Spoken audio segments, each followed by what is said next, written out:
प्यारे बच्चों, राम राम। अब हम करने जा रहे हैं Coulomb's law. Coulomb's law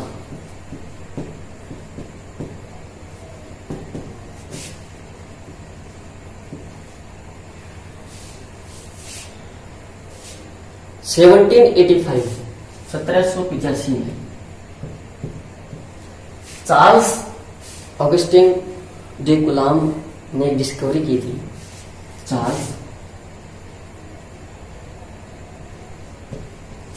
Augustine day Coulomb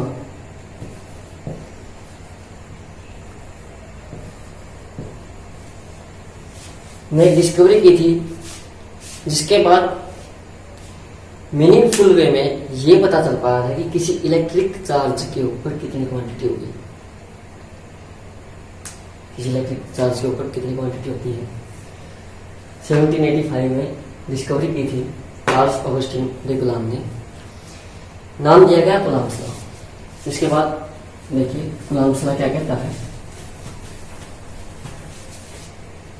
Coulomb's law जो है इलेक्ट्रोस्टैटिक्स फोर्स, जिसको इलेक्ट्रोमैग्नेटिक फोर्स बोलते हैं हम, उसकी क्वांटिटी के बारे में आता है कि कितना होगा वो। According to Coulomb, electrostatics force of attraction between 2 point charges, repulsion का भी हो सकता है। इलेक्ट्रोस्टैटिक्स फोर्स ऑफ अट्रैक्शन और रिपल्सन बिटवीन 2 पॉइंट चार्जेस। ये एक चार्ज है Q1, ये दूसरा चार्ज है Q2, separated by some distance, separated by a distance, certain distance, निश्चित दूरी पर जब रखे हुए हों, is directly proportional to the product of charges and inversely proportional to the square of distance between them. Coulomb's law. Coulomb's law states that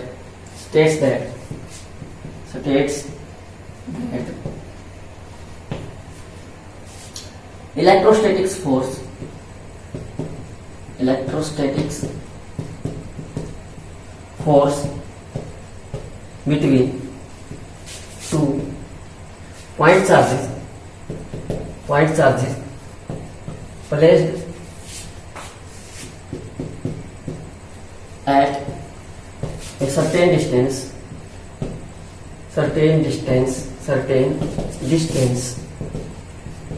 is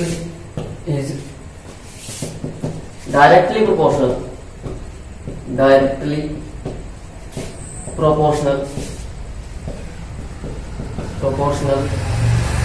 to the product of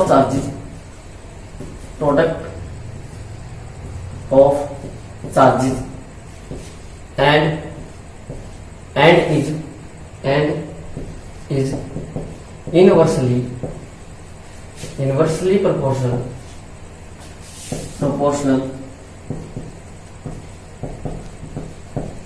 to the square of distance between them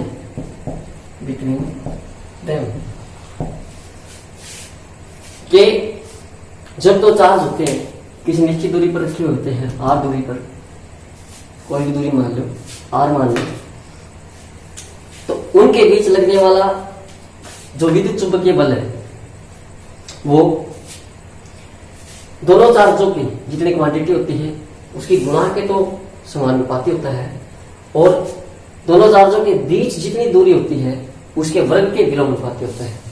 ये बताया था।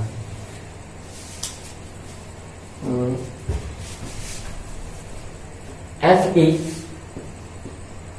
Proportional to Q1 दोनों चार्जों की product है, directly proportional.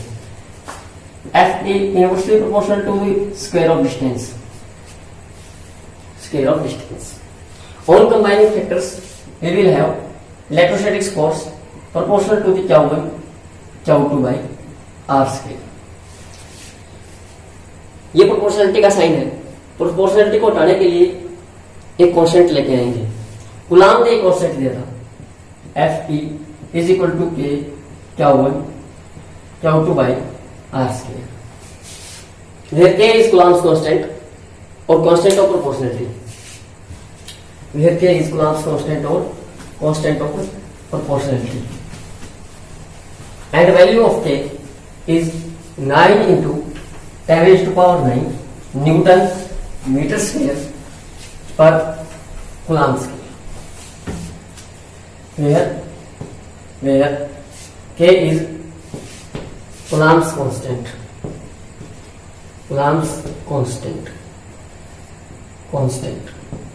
and value of K is equal to 9 into 10 raised to power 9 Newton meter square per Coulomb square, and also K is also equal to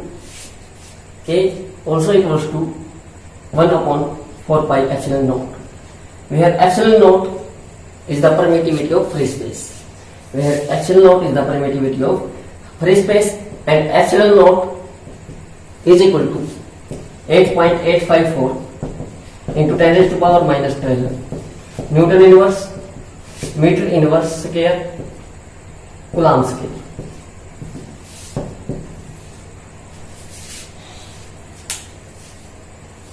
ये के की देखो एक कांस्टेंट मिला हमें के, ये के की वैल्यू होती है 9 × 10⁹ न्यूटन मीटर स्क्वायर पर कूलम्ब स्क्वायर, और के की एक और वैल्यू होती है जो इसके बिल्कुल बराबर बैठेगी for vacuum air 1/4 pi epsilon naught, where epsilon naught is the permittivity of free space. ये जो एयर वैक्यूम या फ्री स्पेस है उसकी परमिटिविटी है, उसकी अलाउंस है, और इसकी वैल्यू जो हो 8.854 10 raised to power minus 12 newton inverse metre inverse square coulomb square होती है.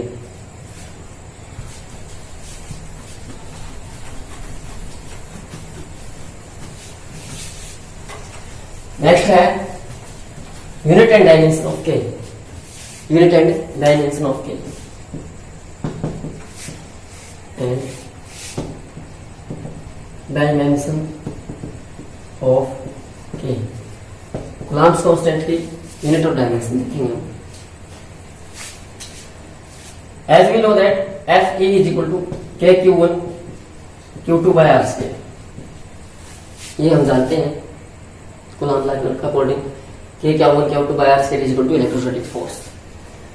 इस हमने के की यूनिट ऑफ डायमेंशन निकालनी है तो हम के को इधर रखेंगे, बाकी सारा ये जो भाग में है डिवाइड में है वो मल्टीप्लाई, जो मल्टीप्लाई में है वो डिवाइड हो जाएगा Q1 Q2.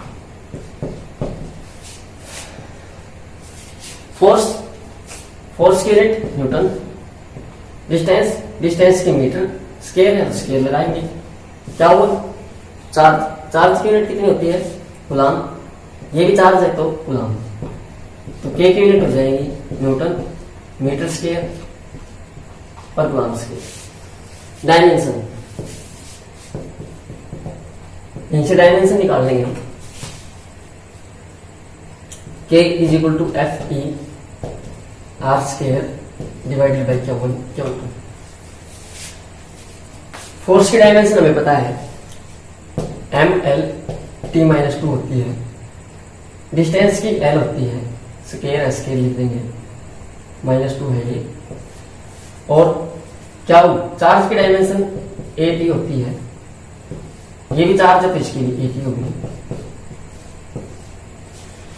काउंट करेंगे टोटल तो m1 l3 t-2 इधर है और ये ऊपर जाके इनवर्स 2 पहले भी है तो इनवर्स 4 हो जाएगा. ये ए स्क्वायर इनवर्स स्क्वायर हो जाएगा. ये हमारे के डायमेंशन हो जाएगी, ये हमारी होगी डायमेंशन ऑफ के. अब हम देखेंगे unit dimension and value of epsilon not.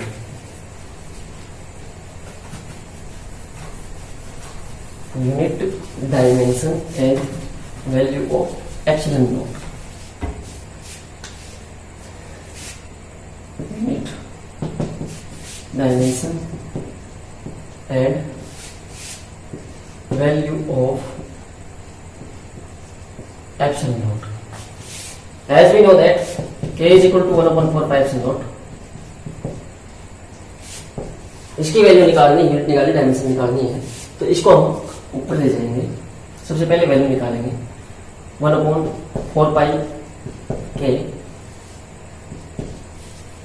k की वैल्यू हमें पता है 9 × 10⁻⁹ न्यूटन मीटर स्क्वायर पर कूलम्ब स्क्वायर।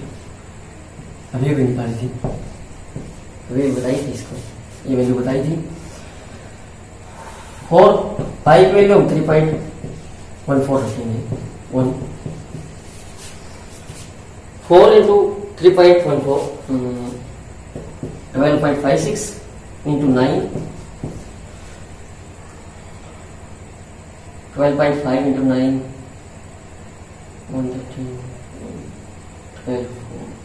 113.04। तो ये हमारे पास आ गया 1/113.04 10⁻⁹ जो 9 है, 10⁻⁹ है, उसको हम ऊपर ले जाएंगे और इनवर्स हो जाएंगे। इनवर्स 9 न्यूटन, ये भी इनवर्स हो जाएगा ऊपर जाके, मीटर इनवर्स के हो जाएगा, कूलम्ब इधर ही इनवर्स था, ऊपर जाके प्लस हो जाएगा।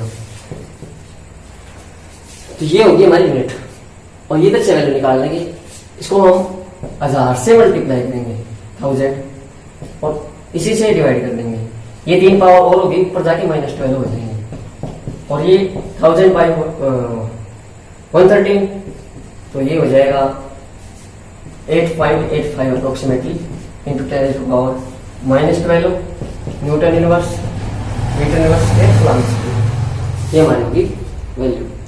यूनिट भी आ गई, यूनिट भी आ चुकी है। इसमें डायमेंशन देखेंगे, इसके